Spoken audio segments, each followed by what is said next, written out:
할렐루야. 우리 다시 한번 따라합시다. 말씀에 은혜 받읍시다. 우리 한번 따라해서 여호와께서 이삭의 간구를 들으셨다. 예. 이삭이 40세에 리브가와 결혼을 하게 됩니다. 24장 마지막 67절에 보면은 이삭이 리브가를 인도하여 그의 어머니 사라의 장막으로 들이고 그를 맞이하여 아내로 삼고 사랑하였으니 이삭이 그의 어머니를 장례한 후에 위로를 얻었다. 이렇게 기록하고 있습니다. 이 시대는 유목들의 삶이기 때문에 유목민의 삶에서 점점 가축이 많아지고 부가 커지면은 장막의 수가 점점 많아집니다. 왜냐하면은 함께 일하는 자들의 생활을 다 책임져야 되기 때문에 점점 부족의 단위로 이제 커져 가는 거죠. 이렇게 되면은 이 주인의 장막에 대해서는 굉장히 남다르게 표시를 해 두어야 됩니다. 그러니까 텐트를 치고 생활하지만 똑같은 텐트의 색깔을 가질 수가 없죠. 그래서 이 사라의 장막은 전체의 안주인으로서 아브라함과 함께 이 식구들을 책임져야 되기 때문에 특별한 표시가 되어 있다 이거예요. 그런데 37세 됐을 때 이삭이 어머니가 돌아가시게 됩니다. 그리고 3년이 지난 후에 이제 리브가를 아내로 맞이하게 됨으로써 이제 이 이삭은 어머니가 쓰던 이 장막을 아내에게 주면서 모든 삶의 이 생활의 안정을 찾아가게 됩니다. 이것을 오늘 성경은 위로를 받았다 이렇게 표현을 하고 있습니다. 부모를 떠나 남자와 여자가 한 몸이 되는 말씀처럼 이삭과 리브가는 한 몸이 되어서 삶의 안정, 즉 위로의 삶을 얻게 되었다라는 말이에요. 그런데 바울 사도는 부모를 떠나 남자와 여자가 한 몸이 되는 것을 신랑 예수 그리스도와 신부인 성도, 교회가 한 몸이 되는 것으로 해석을 합니다. 이것을 가르쳐 우리 한번 따라합시다. 영적인 신비다. 이렇게 바울은 말하고 있습니다.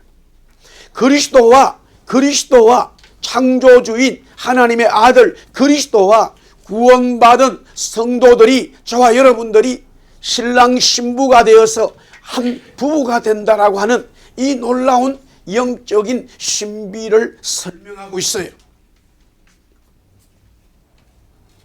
오늘 이삭과 리브가가 한 몸이 됨으로써 성경은 위로를 받았다라고 말하고 있습니다. 여기에 위로는 따라합시다. 위로는 성령의 이름이다. 위로자라고 하는 것은, 컴포터라고 하는 것은 성령도 하나님이신데 그 하나님이 이 땅에 저와 여러분들에게 역사하시고 임재하시고 은혜 주실 때에 위로자로 역사하시는 거예요. 컴포터로 하신 위로자. 우리가 나그네로 이 땅에 이민으로 살아가면서 얼마나 많은 일들을 겪어갑니까? 생각할 수 있는 일도 있어요. 그러나 그것이 내가 처리하지 못하는 일들도 많이 있어요. 그러나 더 문제는 생각하지 못했던 일들이 우리 삶에 나그네같이 밀려 들어온단 말이에요. 그것이 자녀의 문제일 수 있고, 직업의 문제, 아니면 캐나다에 사는 삶의 영주권의 문제, 또한 재정적인 문제, 내 성격의 문제, 아니면 여러 가지 일들이, 생각하지 못한 일들이 우리의 삶에 밀려올 때에, 야, 내가 이 일들에 대해서 어려움을 당하고 힘들었을 때 누가 나를 위로하냐 이거예요. 윤한기 씨가 자기 여동생을 위해서 만든 노래가 여러분이라는 거예요. 사실 그 원래의 가사는 거기에 그 여러분의 원래 가사는 윤한기 씨가 윤복희 자기 동생이 완전히 거의 폐인처럼 돼가는 그때에 그리스도 주님을 소개한 거예요. 그리스도 주님을 자기 여동생에 소개한 거죠. 그것이 바로 그 노래의 시작이었어요. 그러나 국제가요제에 나올 때는 예수님이라고 하는 단어를 쓰지 않아요. 그러나 그것을 읽어보면은, 그 내용을 보면은 다 복음에 눈이 떠 있는 분들은 나중에 두 사람이, 오빠와 여동생이 이야기를 해요. 그것은 예수님이었다. 예수님 때문에 내 동생이 위로를 받았다. 아니, 나도 미팔군에서 이리저리 이 방랑자 같은 이 생활을 거의 고아처럼 자랐잖아요. 여동생과 함께. 그러나 예수님을 만났기 때문에 내 삶의 진정한 위로를 받았다는 거예요. 할렐루야. 그들은 결국 시간이 지나면서 윤한기 씨는 목사님이 되고 윤복희 씨는 권사님이 되어서 한때 우리나라에 많은 영향력을 이 신앙적으로 우리에게 주었습니다. 거기서 바로 위로라고 하는 거예요. 위로. 진정 삶의 위로가 뭘까 했을 때에 우리는 여러 가지로 삶에 있어서 위로를 받을 수 있는 것들이 있습니다만은, 오늘 성경은 이삭이 리브가를 만남으로써 이 둘의 삶에 위로가 임했다. 하나님의 아들 그리스도가 나에게 오심으로써 성령께서 역사하셔서 내 속에 우리의 삶에 위로가 온다라는 말이에요. 할렐루야. 또한 예수 그리스도는 우리에게 위로를 주시는 분이에요. 자, 이런 위로의 삶, 하나님의 성령이 함께하는 삶이 계속적으로 진행돼야 되는데, 이 시대에는 결혼과 함께 이 위로를 받았지만은 또한 위로의 은혜가 진행되어지는 것의 표본이 뭐냐면은 자녀를 얻는 거예요. 이 부부에게는 아이가 없었습니다. 자기 아버지와 어머니도 100세에, 아버지 100세에 어머니 90세에 이 이삭을 낳은 것을 압니다. 그런데 이삭은 그래도 아버지의 삶과는 다르게 결혼을 하면은 아이를 얻어야 되는데 아이를 얻지 못했습니다. 오늘 성경에 보니까 25장 26절에 그들을 쌍둥이를 낳을 때에 이삭이 60세라라고 창세기 25장 26절에 말하잖아요. 그래서 20년 동안 40세에 결혼하고 20년 동안 이삭과 리브가에게는 아이가 없었다라는 거예요. 이 정도 되면 20년 없으면 대부분이 또 여보 우리도 아버지 엄마처럼 아이가 없구나, 포기하자.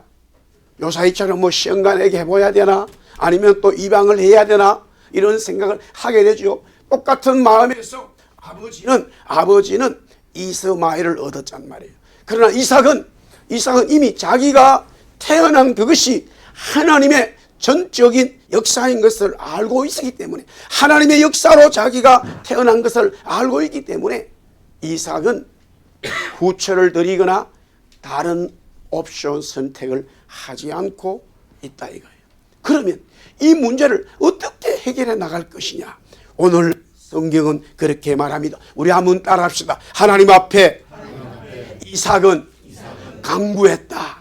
여기서 간구라고 하는 말은 간절한 기도예요. 간청을 말하는 거예요. 하나님, 우리 부부에게도 아들을 주세요. 하나님, 우리 부부에게도 위로를 얻게 하여 주시고 하나님의 역사를 경험하도록 도와주시옵소서라고 간청의 기도를 올렸다는 거예요.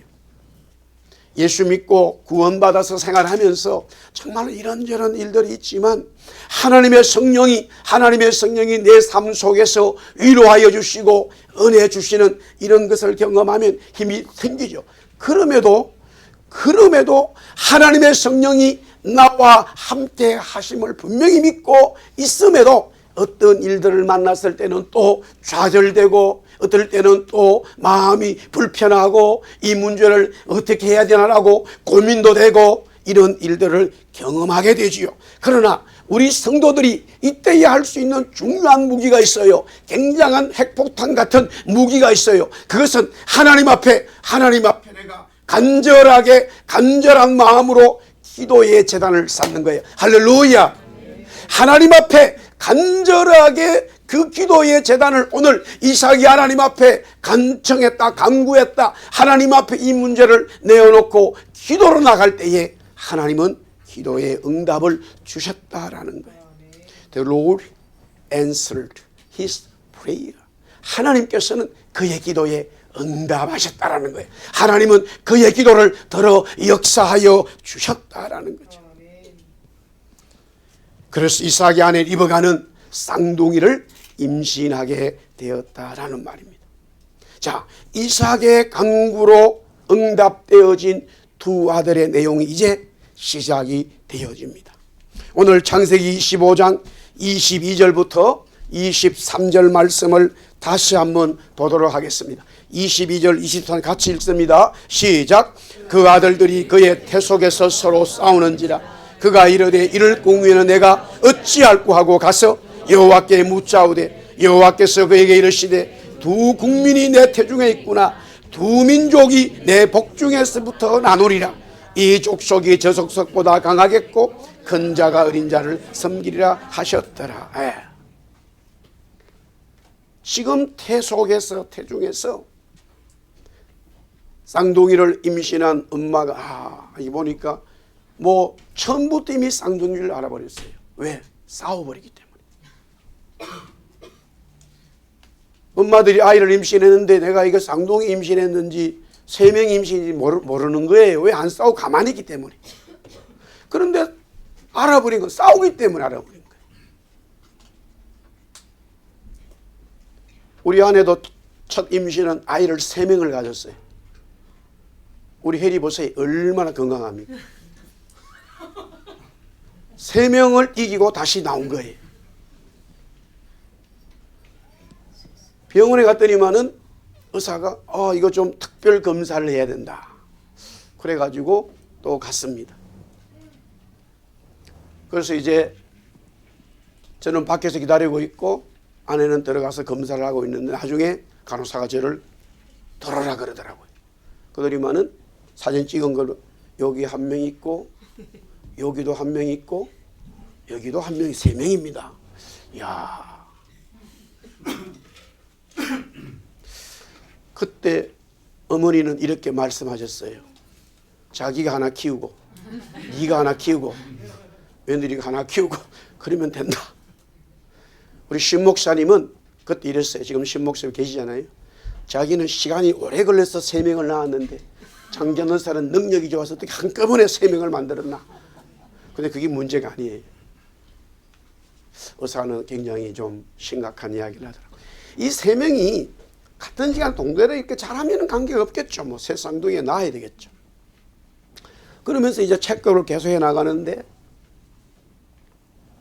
금, 은, 동이 자연스럽게 만들어졌어요. 첫 번째 주자, 두 번째 주자, 세 번째 주자. 첫 번째 주자만이 정상적으로 가는 거예요. 그래서 의사가 아이를 없애야 된다는 거예요. 수술해야 된다는 거예요. 그래야 산모가 산다 이거예요. 그래서 제가 그때 딱 듣고는 그랬습니다. 의사 선생님, 생명은 하나님이 만드시는 거예요. 그래서 우리는 수술을 안 하겠습니다. 우리가 안 한다는데 뭐라고 말하겠어요. 그래서 우리는 열심히 기도할 수밖에 없지요. 하나님 생명을 주셔도 관계없습니다. 그러나 문제는 잘 자라야 되는데 자라지 못하니까 10주 만약에 10주, 8주, 6주 이런 식으로 차이가 나게 되는 거죠. 그래서 기도할 수밖에 없잖아요. 오늘 이삭이 기도하고 리브가가 기도하잖아. 여기 리브가가 하나님 앞에 묻자오되 이거 기도예요. 하나님 앞에 기도할 수밖에 없어요. 기도하니까 먼저 제일 뒤에 따라오던 놈이 쳐져버렸어요. 그러더니만 어디로 디스피어 된 게 없어졌어. 한 명밖에, 2명 남았어. 또 기도하니까 한 명도 없어졌어. 그래가지고 지금 태어난 딸이 장혜리예요. 저희는 1차, 2차 관문을 통과했어요. 엄마들이 쌍둥이를 임신해도 몰라요. 요 사이는 어느 정도 자라가지고 이제 나중에 의사가 쌍둥이입니다 이렇게 얘기해 주는 거 아는 거지 엄마 스스로가 모릅니다. 그런데 리브가는 알아버렸어요. 왜? 이미 이 아이들이 어느 정도 자라면서 이게 몇 개월 된지 모르지만 이미 그 속에서부터 막 치열하게 치고받고 싸우는 거예요. 이야, 이런 쌍둥이 세상에 없을 거예요. 그러니까 엄마의 입장에서는 걱정이 돼가지고 하나님 앞에 물어볼 수밖에 없는 거죠. 이때 하나님이 리브가의 기도를 들으시고 야, 이 두 쌍둥이는 이런 거야 라고 말씀하시는데 오늘 내용이 너무너무 기가 막힌 진리의 말씀이 들어있어요. 쌍둥이는 단순히 한 쌍둥이가 아니에요. 두 민족이에요. 두 국민이에요. 알합시다. 두 민족, 두 국민. 그렇게 하나님이 말씀하셨어요. 그런데 오늘 이 두 민족, 두 국민에게 하나님은 뭐라고 말하냐면은 두 가지의 중요한 진리를 말씀하고 있어요. 두 가지의 중요한, 첫 번째는 싸운다라는 거예요. 두 국민, 두 민족은 서로 싸운다라는 거예요. 왜 쌍둥이는 어머니 뱃속에서부터 싸우는지, 두 국민, 두 민족은 화합하지 못하고 싸울 수밖에 없는지, 창세기 3장 15절에 창세기 3장 15절이죠. 우리가 늘 아는 말씀이에요. 우리 같이 읽습니다. 시작. 내가 너로 여자와 원수가 되게 하고 내 원수도 여자의 후손과 원수가 되게 하느니 여자의 후손은 내 머리를 상하게 할 것이요 너는 그의 발꿈치를 상하게 할 것이야. 여기에 원수라는 말과 상하게 한다는 말이 싸운다라는 말이에요.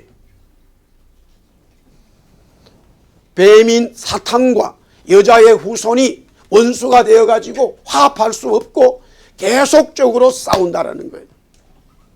여기에 뱀은 사탄 마귀를 말하죠. 그리고 여자의 후손은 예수 그리스도인데 왜 싸울 수밖에 없느냐? 왜 이런 일이 벌어졌느냐? 아담의 죄 때문에.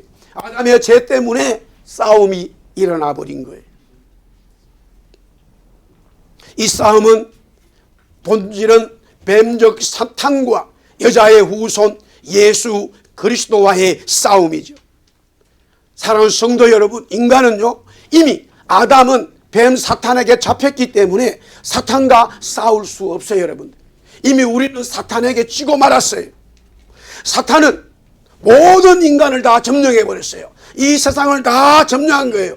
어떤 그 누구도 사탄을 대항할 수가 없어요. 왜? 우리 죄가 없었던 아담조차 사탄에게 졌기 때문에 죄 있는 우리는 전부 다 사탄에게 종속되고 말았다라는 거예요. 어떤 힘을 가지고 있어도 인간은 마귀를 이길 수가 없습니다. 그러나 하나님의 아들 예수 그리스도가 사람으로 와서 제2의 아담으로 와서 마귀와 싸움으로써 이긴다는 거예요. 그래서 남자의 후손이 아닌 여자의 후손으로 와야 한다고 하나님은 우리들에게 진리의 말씀을 원시적으로 선포해 주셨습니다. 할렐루야. 그래서 이제 성경은 이렇게 설명해 가고 있습니다. 요한계시록 12장 7절에서부터 11절이에요. 하늘의 전쟁이 나버렸어요. 미가엘과 그의 사자들이 용과 더불어 싸운다라는 거예요. 용과 그의 사자들도 싸우나 이기지 못하여 다시 하늘에서 그들이 있을 곳을 얻지 못했다고 말하고 있어요. 자, 계속 봅니다. 성경이 큰 용이 내쫓기니 옛뱀 곧 마귀라고도 하고 사탄이라고도 하며 온 천하를 깨는 자라. 그가 땅으로 내쫓기니 그의 사자들도 그와 함께 내쫓기니라.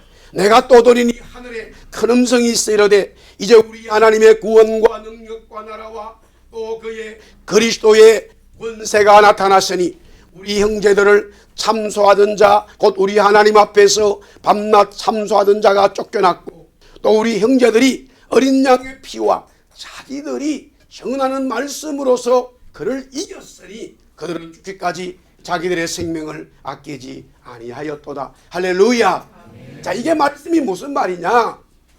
지금 창세기 3장에는요, 자 주목했어요.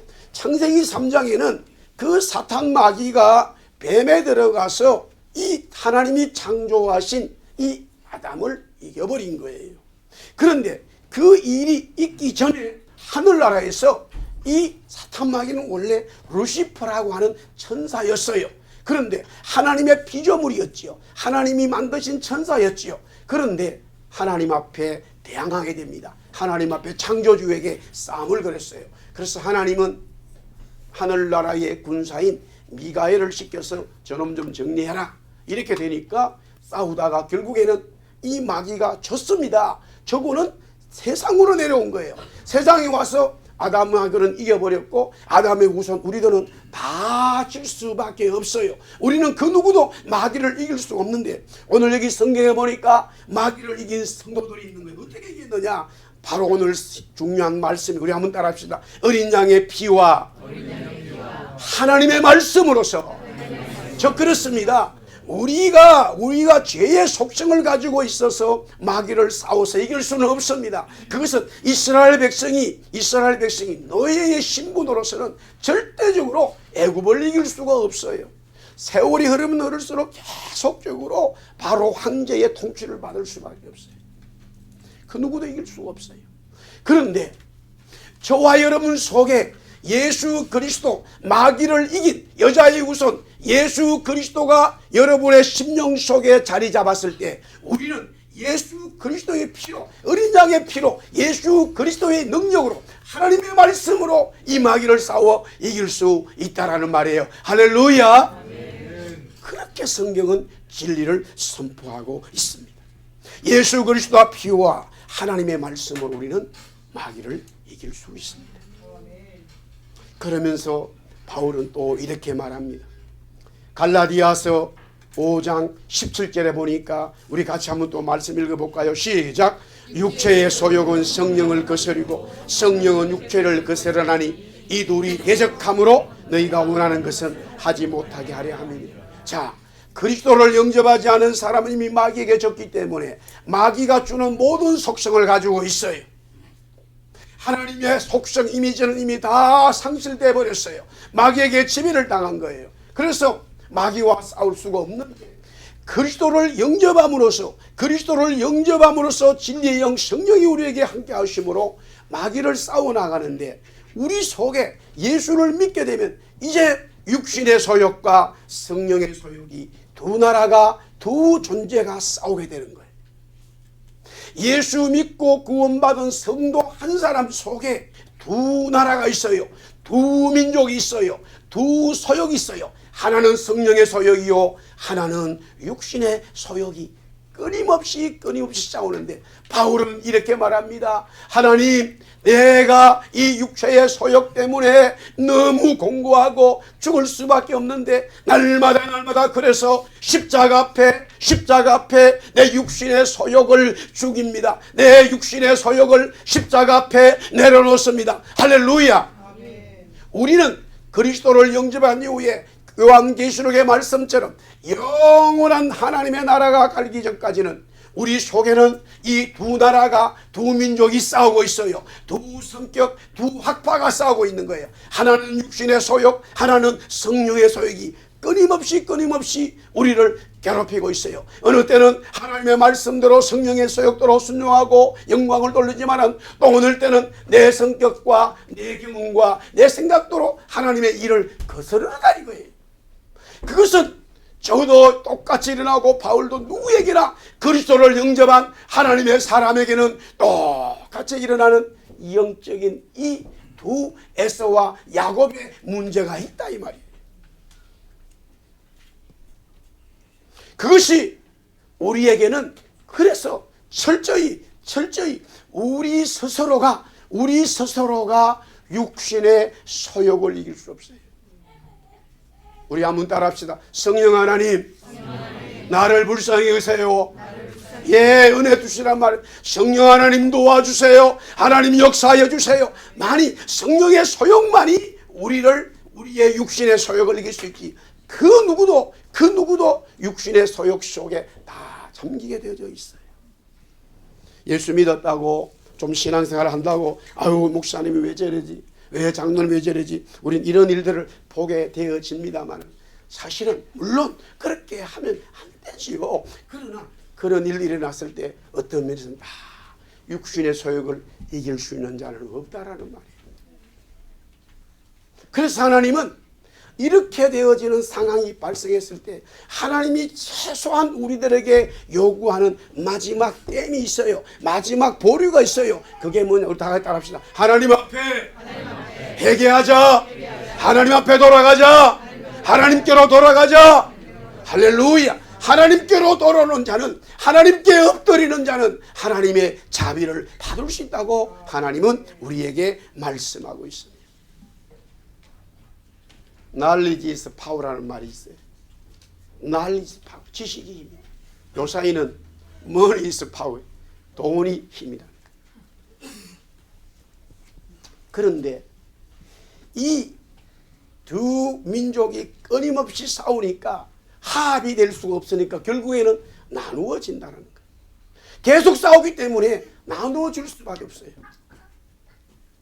콜롬비아와 베네수엘라는 한 나라에 있다 그러더라고요. 며느리 때문에 잘 알았어요. 계속 싸운다는 거예요. 싸웠다는 거예요. 끊임없이 정치가 싸우는 거예요. 세계에서 제일 많이 나는 석유를 가지고 있으면서 엄청나게 부자가 될 수 있는데 계속 정치인들은 싸우는 거예요. 이념으로서. 그래서 이럴 때 싸울 바에 나누자 해가지고 나누어진 나라가 콜롬비아가 됐고 베네수엘라가 된 거예요. 그래서 베네수엘라는 좌측으로 가버렸어요. 콜롬비아는 우측으로 가버렸어요. 물론 두 나라 다 아니 남미의 모든 나라들이 굉장히 범죄가 많았습니다만 점점 콜롬비아는 좋아지고 있다는 거예요. 그런데 남미는 이래 됐다는 거예요. 그래서 자기 가족도 어쩔 수 없어요. 칠로로 휙 도망갔다는 거예요. 싸우니까. 싸우면 뭡니까? 나누어지는 거예요. 그런데 싸우니까 나누어지는데 그 다음에 이야기가 성경이 너무 재미있어요.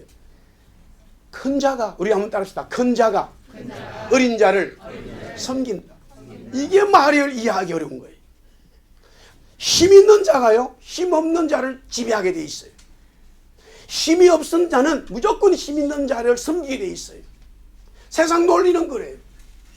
내가 돈이 없어 보세요. 돈 있는 사람이 회사를 차리기 때문에 없는 사람이 거기 와서 일하니까 아유 사장님하고 사장님을 섬길 수밖에 없어요. 지식이 많은 사람이, 지식이 뛰어난 사람이 지식 없는 사람들을 다스릴 수밖에 없어요. 내가 직접 회사를 차려서 엄청난 돈을 벌 수도 있지만 요사이는 이 IT 시대이기 때문에 지식이 있는 사람들은요, 지식으로 그 한 걸 만들면 막 회사에서 수십억, 수백을 줘버리는 거예요. 그런 지금 IT 업자들이 전 세계에 어마어마하게 많아요. 연봉이 그냥 이거는 계산될 수가 없어요. 계산될 수가 없어요.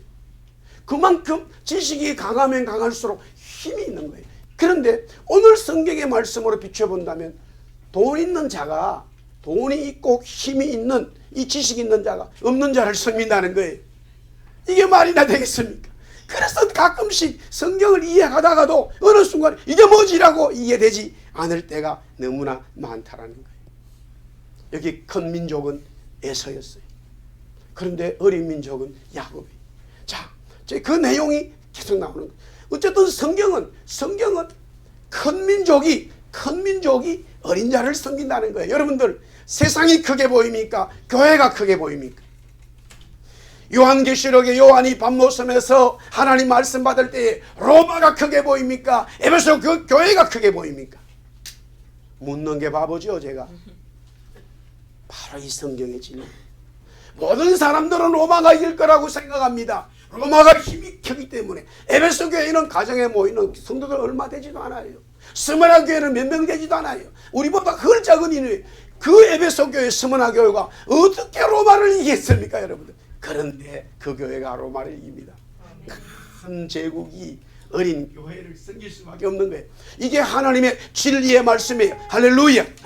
자, 그 내용이 왜 그런가? 이제 구체적으로 오늘 또 보겠습니다.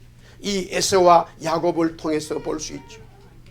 24장 26절에 보니까 해산기한이 차가지고 태에 쌍둥이가 있었는데 먼저 나온 자는 붉고 전신이 트럭 같아서 이름을 에서라 하고, 후에 나온 아우는 손으로 에서의 발굽질을 잡았기 때문에 그 이름을 야곱이라 했다라고 말하고 있습니다, 성경이.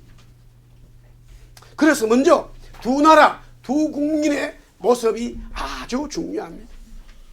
모습이 모습. 이게 큰 자의 모습이에요. 큰 자의 모습이에요. 계시록에 보니까 마지막 때에 큰 세상을 하나님이 보여주셨어요. 요한에게 큰 세상을 보여주셨어요. 또한 다니엘이 제국에서 이 포로로 잡혀가서 제국의 총리가 됐는데 하나님은 제국의 큰 짐승들을 보여주었어요. 너무나 크고 힘이 센 거예요. 네 마리의 짐승을 보여주었어요. 야, 이 반모섬에서는 큰 나라를 영적으로 보았어요. 그런데 하나님의 나라, 하나님의 교회는 너무나 볼품없는데 결국 시간이 지나면서 큰 것들이 아무것도 아닙니다. 아무것도 아니에요. 따라서 아무것도 아니다. 예, 성경은 눈에 볼떡말떡한 이 자갈입니다. 성경에서 말하는 눈에 보일떡말떡한 이 자갈이 휙 날아오더니만 엄청난 그 우상을 팍 때려버리는데 산산조각이 나버립니다. 그 자갈보다도 더 작게 아주 문제가 되어버린다는 사실이에요. 그렇게 큰 우상이요, 그렇게 큰 제국이 아무것도 아닌 돌이 팍 날아와 버렸는데 다 무너지더라 이거예요. 이렇게 말합니다. 돌은 예수 그리스도. 그 돌은 산돌이라고, 리빙 스톤이라고 하나님은 말씀하셨어요. 할렐루야.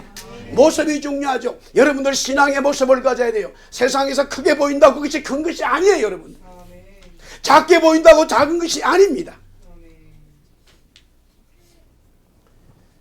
자, 몸이 붉고 전신에 털이 많았기 때문에 에스라고 이름을 지었는데, 자, 쌍둥이가 태어났습니다만 한 놈은 막 너무너무 커요. 몸이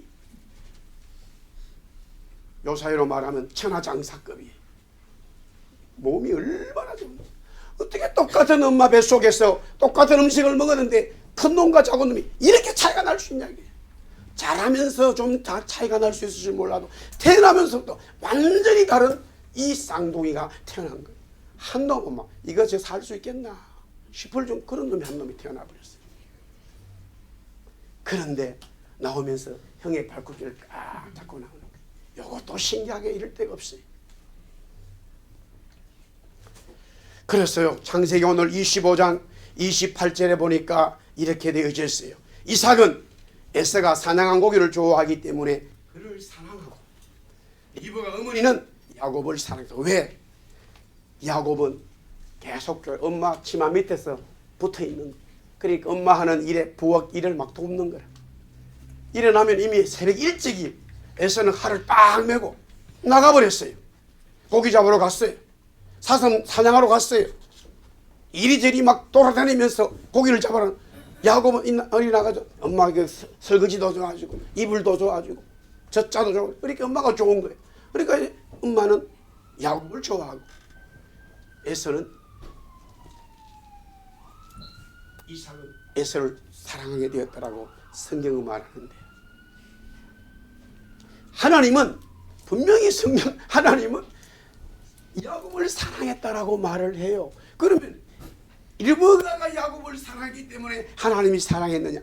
그런 말씀이 아니에요. 야, 로마서 9장 12절에서부터 13절에 이렇게 되어져 있어요. 우리 말씀 한번 읽어야 돼요. 로마서 9장 12절 13절 시작. 리브가에게 이르시되 큰 자가 어린 자를 섬기리라 하셨나니 기록된 바 내가 야곱은 사랑하고 에서는 미워하였다 하신가 같다. 이것은 바울이 말라기 1장 2절에서 3절의 말씀을 가지고 했어요. 하나님의 말씀이에요. 하나님의 말씀. 하나님의 말씀인데 하나님은 뭐라고 말씀하냐면은 야곱을 사랑하고 에서를 미워한다는 거예요. 그러면 하나님도 고기를 좋아하시나? 아니면 고기를 싫어하시나? 고기를 싫어하기 때문에 에서를 좋아하고, 아버지가 고기를 좋아하니까 이 에서를 좋아했어요? 사랑했어요? 엄마는 야곱이 자기를 도우니까 사랑했. 그러면 그런 관점에서 사랑했느냐? 아니에요. 오늘 성경을 다시 본문에서 우리가 읽은 본문을 이 말라기의 말씀에 가져왔고 말라기에서 다시 바울은 인용합니다. 한 번 더 따라합시다. 큰 자가 어린 자를 섬긴다. 큰 자가 어린 자를 섬긴다는 이 진리 때문에 하나님은 야곱을 사랑하는 거예요. 그 말이 무슨 말입니까? 하나님의 역사는요, 내가 큰 자라고 말하는 사람을 통해서 하나님의 역사가 된 적이 없어요, 여러분. 그래서 하나님의 아들 그리스도가 이 땅에 오셨을 때에도 몸짱, 을짱, 학력짱, 집안짱으로 오지는 않았어요. 왜? 사람들은 전부 다 큰 걸 바라는 거예요. 야, 저 아들은 좋겠다. 아버지가 큰 사람이라서 자동차도 크고 종들도 많으니까 뭐 공부를 마음 놓고 할 수 있잖아. 레슨을 뭐 다 받잖아요. 제가 서울에서 여기 오기 전에 예원, 예술, 서울 예고죠. 서울 예고. 우리나라 최고의 예술 고등학교. 그 밑에 예원 중학교가 있어요. 예원 중학교. 예원 중학교 아이 한 명을 가르쳤는데 그 때문에 한 두세 명을 더 가르쳤어요. 그런데 개인적으로 가르치는 어느 날 그 부모가 와서 목사님, 제가 서울에 있을 때 애들이 봄에 반대항 합창대회를 한다는 거예요. 그래서 학교 선생님들은 그거를 레슨해 주면 안 됩니다. 지금 목사님 아무 관계 없으니까 좀 도와달라고. 근데 제가 가르치는 애들 남자애 하나는 자기 엄마가 자기를 태우면은 거기 학교 가까이 오면은 예원중학교보다 같이 있잖아요. 한 100m, 200m 밖에서 내려요. 그때 엄마는 프라이드를 끌고 있었어요. 아버지는 강원도 농촌진흥청장이에요. 그 또 한 놈은 상계동에 살아요. 걔도 한 남자애 100m에서 아버지가 명동에서 시계수를 하는데 한국 최고의 시계수리자예요. 롤렉스를 타. 그러니까 굉장히 기술을 있고 하지만은 그분이 아버지가 쭉 이렇게 뭔가 공부를 하신 분이 아니에요. 그런 것 때문에 스스로 아이들이 저 밑에 내려요. 제가 이제 합창대 그 아이들 조금 봐주러 그 반을 갔어요. 그날 운동장에 갔더니 막 자가용이 그때 당시에 제가 여기 오기 전이잖아요. BMW 막 벤자가 쫙 깔리는데 전부 다 비서들이 아이들 엄마를 모시고 오는 거예요. 어느 그룹 회장님, 어느 그룹 회장님의 사모님, 전부 다 그런 사람, 국회의원 부인이 전부 다 이런 분들이야. 그러니까 자기 아버지 엄마가 뭐 이렇게 명동에서 가게 하는 정도 해가지고 한 달에 10억을 벌어도 안 되는 거예요. 벽상그룹 그때 회장님 사모님이 아이들의 그 총동창의 엄마였단 말이에요. 이야, 세상은 큰 자가 승리하게 돼 있어요. 내가 조금만 적어도 얘기 못해요. 그냥 마음이 죽어버려요. 그래가지고 약간 이렇게 조금 도와줬어요. 아이들 반에 들어가가지고 합창. 뭐 수준의 애들이 대단하죠. 나오니까 그 아이의 반 엄마가 목사님이라고 들었어요. 자기들 어느 교회 뭐 어느 나간다는 거. 그냥 잠깐 좀 보실까 하더니 막 봉투를 하나 주는데, 야, 돈 액수가 달라요. 돈 액수만 다르게 집에 가서 보니까 은행에서 딱 뽑아가지고 1번 딱. 야, 기분이 좋더라고요. 달라요, 사람들이. 그러니까 세상은 그런 큰 자들에게 그냥 눈이 가게 돼 있어요. 근데 문제는 이거예요. 내가 크지요? 내가 커져가지요? 놀라운 진리가 하나 있어요. 우리 한번 따라합시다. 하나님이 안 보인다. 하나님이 안 보여. 계속 자기가 그거 하는 거예요. 그러니까 왜 큰 자들이 어린 자를 섬기니까? 어린 자는 약해요. 재능이 없어요. 고기를 잡을지도 몰라요. 엄마 아빠가 만들어준 거 도와주는 정도의 야곱은. 그런데 하나님이 보이는 거예요. 하나님이 그런 사람들을 택하는 거예요. 왜 가버나움의 어부들을 주님이 택했습니까? 왜 마태를, 세리를 택했습니까? 하나님은 약한 자들, 어린 자들을 택하셔서 큰 세상을 넘어뜨리고자 한 것이 하나님의 진리이기 때문이에요. 할렐루야. 또 하나는 오늘 중요한 말씀이죠. 명분이에요. 명분. 장자의 명분인데 birthright. 장자의 명분이에요. 자, 오늘 31절에서 34절 마지막 말씀 같이 한번 읽어보겠습니다. 31절 다시 읽겠습니다. 시작. 야곱이 이르되 형의 장자의 명분을 오늘 내게 팔라. 에서가 이르되 내가 죽게 되었으니 이 장자의 명분이 내게 무엇이 유익하리요. 야곱이 이르되 오늘 내게 맹세하라. 에서가 맹세하고 장자의 명분을 야곱에게 판지라. 야곱이 떡과 팥죽을 에서에게 주매 에서가 먹으며 마시고 일어나 갔으니 에서가 장자의 명분을 가볍게. 여기서 장자의 명분, 장자의 명분 연이어서 4번이나 계속 성경은 창세기 이 말씀에 기록되어 있다 이거예요. 여기서 명분, 장자의 명분은 권리예요. 장자의 권리예요. 에서는 장자의 권리를 소홀히 했습니다. 그가 배가 너무 고파서 동생 야곱에게 장자의 명분을 죽 한 그릇과 바꾸었습니다. 물론요, 여기 잘 들으세요. 이제 마지막입니다. 쌍둥이 형제간에 이런 일이 있었다고 해도 장자의 명분이 에서에서 야곱으로 넘어가는 것이 아니에요, 여러분들. 그러면 아버지가 네가 옛날에 팥죽으로 그 바꿨지, 그러니까 내가 이제 야곱에게 복 준다, 그런 적 없어요. 이삭이 오히려 이제 장자의 명분을 가지고 축복해 줄 때 누굴 야곱을 불러서 에서를 불렀어요. 에서를 불렀잖아요. 아무 소용이 없는 거예요. 이삭이 늙어서 장자의 복을 위한 기도할 때 에서를 먼저 불러서 고기를 사냥해서 요리하라고 말하지 않았습니까? 이 시대 장자의 명분은 아버지의 모든 기업을 잇는 것이며 하나님의 복의 통로예요. 그런데 왜 이런 일이 벌어졌냐 이거예요. 왜 이렇게 됐냐 이거예요. 히브리서 12장 16절에 답이 나와 있어요. 하나님의 말씀이 답이에요. 그것도 한번 읽어봅니다. 히브리서 12장 16절 시작. 음행하는 자와 혹 한 그릇 음식을 위하여 장자의 명분을 판 에서와 같이 망령된 자가 없도록 살피라. 예. 여러분들 세상의 물질을 기약일 거예요, 하나님의 은혜 받은 걸 기약일 거예요? 지금 이 시간에는 하나님 은혜 받은 거 기약이기면 다 대답하죠. 그러나 여러분의 현실에서 항상 하나님의 은혜를 기약에 여기지 않아요. 사실입니다. 하나님의 은혜를 기약에 여긴다면요, 아버지는 그렇게 하지 않아요. 아이들끼리 그렇게 한다 해도 아버지가 그렇게 하지 않아요. 그러나 그 사건과 그 내용을 누가 들었어요? 하나님이 보시는 거예요.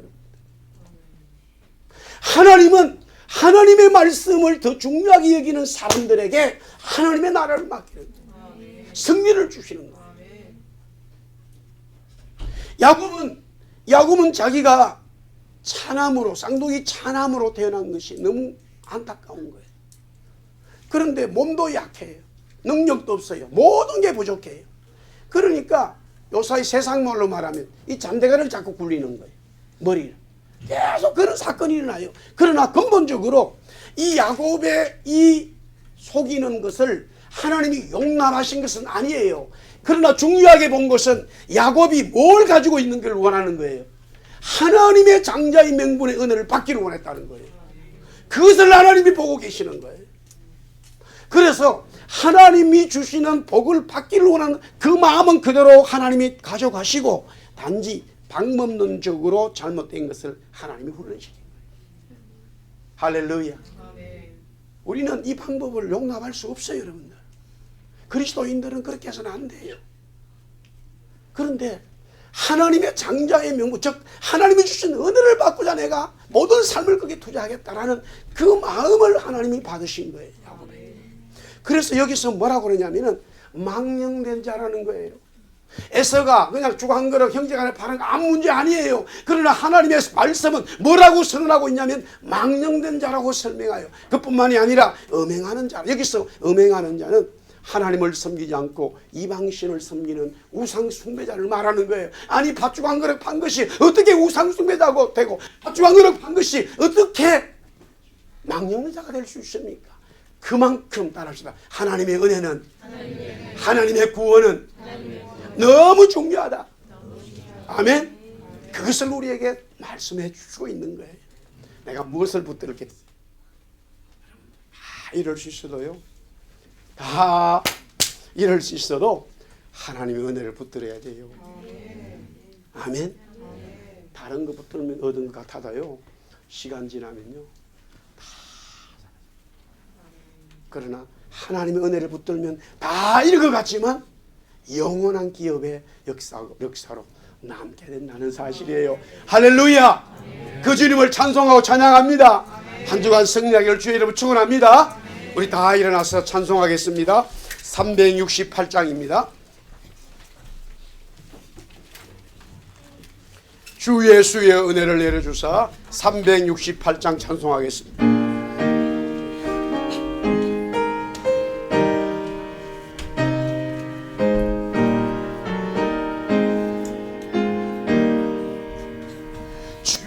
예수여 은혜를 내려 하옵소서. 이 줄이고 목마른 나의 맘에 주 성령을 부으소서. 주 예수의 제 충만한 은혜 내 영혼에 부으소서. 주 예수만 나의 힘되고 내 만족한 주 예수의 죄에서 풀어주사. 주 예수여 죄에서 풀어주 날 정결케 하옵소서. 이 세상의 유혹이 이 세상의 유혹이 나의 맘에 금 못하게 하옵소서. 주 예수여 충만한 은혜 내 영혼에 부으소서. 주 예수만 나의 힘되고 내 만족한 오절하면 오절 내 마음에 임하신 주의 성령 내 마음에 임하신 주의 성령 널 계실 줄 넓게 믿습니다. 큰 은사를 나에게 부어주사 주 섬기게 하옵소서.